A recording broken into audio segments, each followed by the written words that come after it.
के नाम पर आधारित थीं। उल्हासनगर में 3 दिनों तक सख्त बंद रखा गया।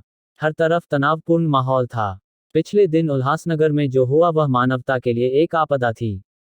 तमाम विरोध प्रदर्शनों और मार्चों से परे ये घटना घटी। इस विकृति से सरकार भी दबाव में आ गई और लोगों ने न्याय की उम्मीद में सरकार को किनारे कर दिया। उस दिन क्या हुआ था?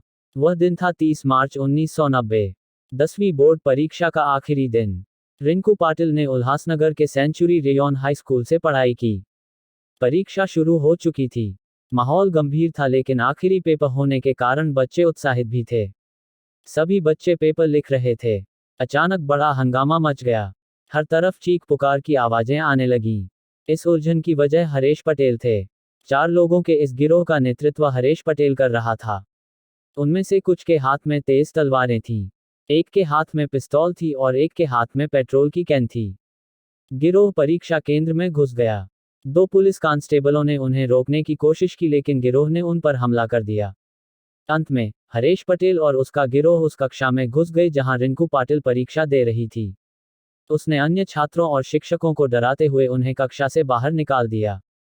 सभी छात्र अपनी जान बचाने के लिए भागे। क्लास खाली थी, सिर्फ एक लड़की क्लास से भाग नहीं पाए और वो थी रिंकू पाटिल। जब क्लास पूरी तरह से भरी हुई थी, तो गिरोह के 2 गुंडे दरवाजे पर पहरा दे रहे थे।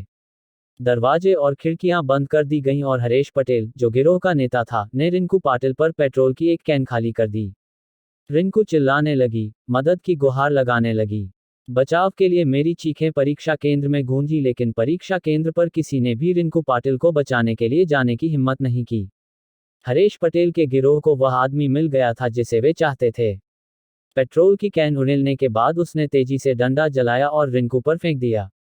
लाल रंग की आग में घिरा रिंकू असहाय थी, जल रही थी और मदद के लिए चिल्ला रही थी। आग की लपटें भड़कती रहीं और रिंकू के आखिरी शब्द थे, हरेश तुम मेरे पीछे क्यों आए? कुछ ही देर में रिंकू की जलकर मौत हो गई।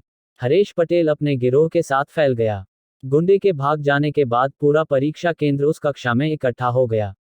ये खबर रिंकू के माता पिता को पता चली तो वे घबराकर स्कूल पहुंचे। तो वह रिंकू के पास गया था। भीड़ जुटने लगी। रिंकू के पिता ने रिंकू से मिलने की गुजारिश की। जब पुलिस ने मना कर दिया तो रिंकू के पिता ने पुलिसकर्मी का कॉलर पकड़ लिया। भीड़ पुलिस को मारने पर उतारू थी। रिंकू की मां को समझ नहीं आया कि क्या करें और बैठ गईं। शाम 6 बजे रिंकू का शव उसके माता पिता को सौंप दिया गया।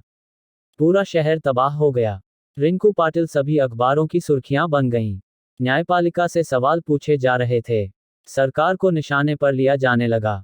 चर्चा थी कि आरोपियों को फांसी की सजा दी जानी चाहिए। बाद में पुलिस ने सघन तलाशी शुरू की। रिंकू के पिता ने तत्कालीन गृह मंत्री अरुण मेहता, मुख्यमंत्री शरद पवार को फोन किया।